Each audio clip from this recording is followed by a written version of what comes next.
मैं चाहता हूं कि अब चले हम बंगाल की तरफ और बंगाल की राजधानी कोलकाता से आने वाली एक मेहमान शायरा से आपकी मुलाकात कराई जाए।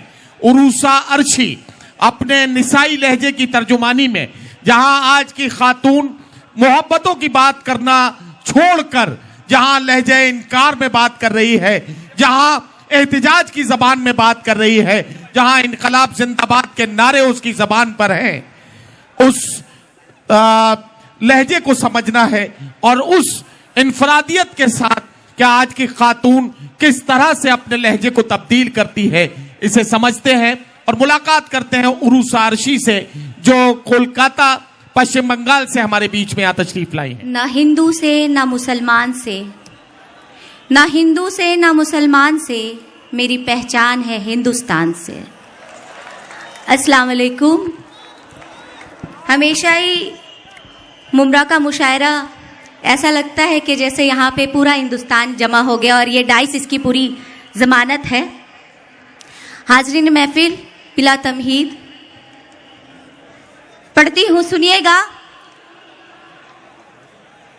कि सितमगर की तबाही के लिए सामान होता है, सितमगर की तबाही के लिए सामान होता है, हमारा इत्तेहाद अब जंग का ऐलान होता है, हमारा इत्तेहाद अब जंग का ऐलान होता है। और बिखर जाएंगे तो छींटों की तरह होंगे दीवारों पर, बिखर जाएंगे तो छींटों की तरह होंगे दीवारों पर, यही कतरे इकट्ठा हो तो हिंदुस्तान होता है। बहुत शुक्रिया।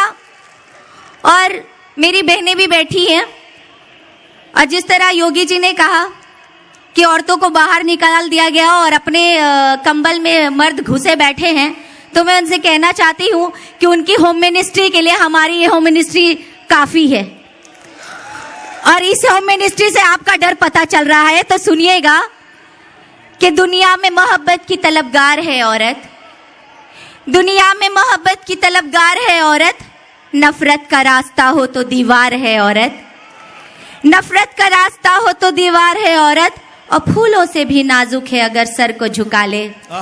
मैं खुद ममता के यहाँ से बंगाल से आती हूँ। फूलों से भी नाजुक है अगर सर को झुका ले, उठे तो चमकती हुई तलवार है औरत। और यही तलवार यकीन जाने कि बीजेपी सरकार के ऊपर लटक रही है और इसी से इनका सीना 56 इंच से 6 इंच का हो चुका है। एक बार जोरदार ताली बजाए हमारी बहनों के लिए। और यहाँ से हमेशा हिंदुस्तान में बाघ का जब भी जंग आज़ादी हुई है तो बाघ का बड़ा रोल रहा है और आज भी हमारे यहाँ शाहीन बाग एक मिसाल है। तो सुनिएगा। ए नारसी तो काले धुएं का चिराग है, ए नारसी तो काले धुएं का चिराग है, जमहूरियत के माथे पे नफरत का दाग है।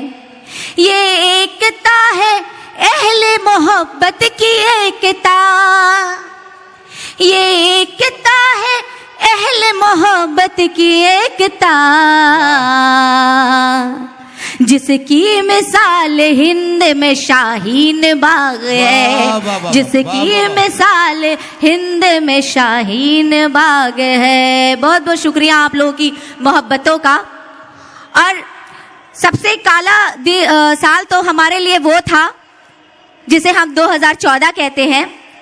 बिना किसी भाषण में मैं अपने चंद मिसरों में बताना चाहूंगी कि कैसे ये 2014 से लेके और एनपीआर तक ये वक्त गुजरा है कि कुर्सी मिली है जब से बवाल कर दिया। ओहो, ये आखिरी 4 मिसरे हैं, इनको जरा सा अच्छे से सुन लीजिए क्योंकि जाहिर है कि हर शायर के हिस्से में कम वक्त आ रहा, तो जरा सा सुन लीजिए भाई। कुर्सी मिली है जब से बवाल कर दिया, जीना गरीबों का बस मोहाल कर दिया, जीना गरीबों का बस मोहाल कर दिया, जीएसटी ने बस से बदतर हाल कर दिया, जीएसटी ने बस से बदतर हाल कर दिया, क्या नोटबंदी की है कि कंगाल कर दिया। और अभी तो महंगाई से संभले भी नहीं थे, अभी तो महंगाई से संभले भी नहीं थे, या मेरी बहनें बैठी है कि प्याज के मार से संभले भी नहीं थे, एनआरसी लाके खून में उबाल कर दिया। वाह वाह वाह वाह। बहुत शुक्रिया। और आप लोगों के लिए 4 लाइन दे के जाती हूँ। उसके बाद मैं आपकी ज़हमतें तमाम के हौसला अपने इरादों के बढ़ाए रखना। आज 26 जनवरी है और उन तक ये बात पहुंचनी चाहिए। अभी तक बीजेपी के नेता हमारे माए बेटियों के इस्मत पे हाथ डाल रहे थे, लेकिन उन्होंने बहुत गलती कर ली कि उन्होंने संविधान की आबरू पे हाथ डाल दिया। कि हौसला अपने इरादों के बढ़ाए रखना, यकजहीती के चरागों को जलाए रखना,